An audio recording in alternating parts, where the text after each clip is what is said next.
જય ગૌ માતા। હું ગૌરક્ષક વિશાલ રાજ। અત્યારે મને અહીંયા માળિયાહાટીના પ્લોટ વિસ્તારમાંથી બિલ્લુભાઈ ઇકોવાળાનો ફોન આવ્યો કે વિશાલ તાત્કાલિક તું અહીંયા આવ, અહીંયા એક નંદી પડી ગયો છે, પણ હું બહાર હતો એટલે બહારગામથી આવવામાં મારે થોડીક 10-15 મિનિટની વાર લાગી, એટલે અત્યારે હું અહીંયા આવી ગયો છું અને માળિયાથી જય દ્વારકાધીશ ગૌસેવા હોસ્પિટલમાં જાણ કરેલી છે। એ લોકોએ કીધું કે કાંઈ વાંધો નહીં, અમે અત્યારે તાત્કાલિક ગાડી મોકલીએ આ નંદીને લેવા માટે। हाँ बिल्लूभाई। हाँ भाई, थोड़ी वार पहला खूटियो पड़ी गयो तो बराबर, એટલે મેં વિશાલભાઈને ફોન કર્યો કે ભાઈ આવી રીતના આમ છે, તમે આવો તાત્કાલિક, બરાબર છે, બિચારાનો ખોટો જીવ વયો જાય। ના ના ભાઈ, જો તમે ફોન કર્યો ને ખરેખર એ વાતની તમને ધન્યવાદ દેવાય કે તમે ફોન કર્યો, ખાલી આંગળી ચીંધાડી તો પણ આપણે એને બચાવવાની બને એટલી કોશિશ કરીએ। જીવ બચતો હોય તો આપણું અને ઓલા રાહુલભાઈ કોણ હતા ફોન કર્યો તો? પેલો ફોન એનો આવ્યો હતો, તમારો ફોન આવ્યો હતો ને પહેલા જ? ક્યાં પડી ગયા? અહીંયા જ પડી ગયો તો? બરાબર બરાબર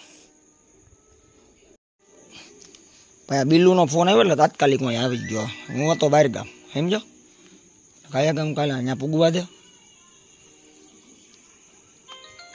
વાંધો નથી એમ એટલે। જોતો પોપટ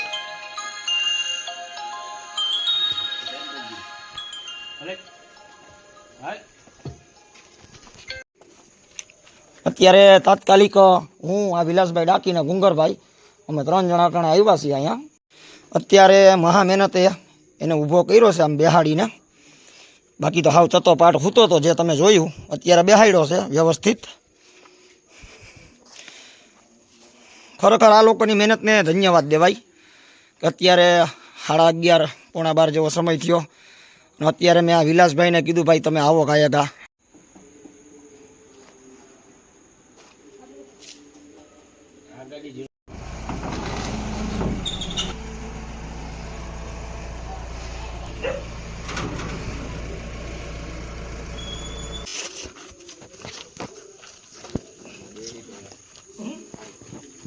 ભાઈ એટલો નાડો રે આગળ જવા દો કે હાલો હાલો અહીંયા હિંગળે આવી હાલો મારો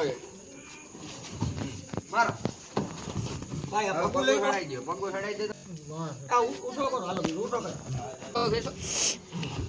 લેજો જરી આગળ લઈ લે આજી આમને પગે હાલો હાલો મોટે થી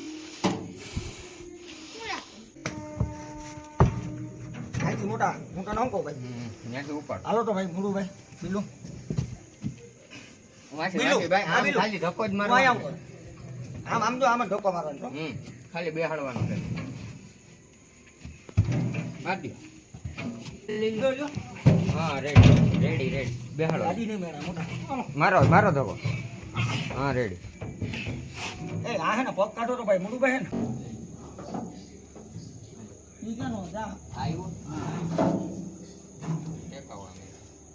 ગડકાવો કેમ ને એમને આવે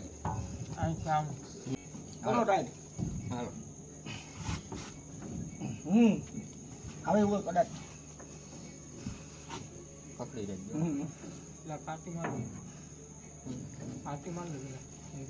લૂઝ કરો ભાઈ, હાલો જીરી ટાઈટ કરવી દે તો આટી માર લે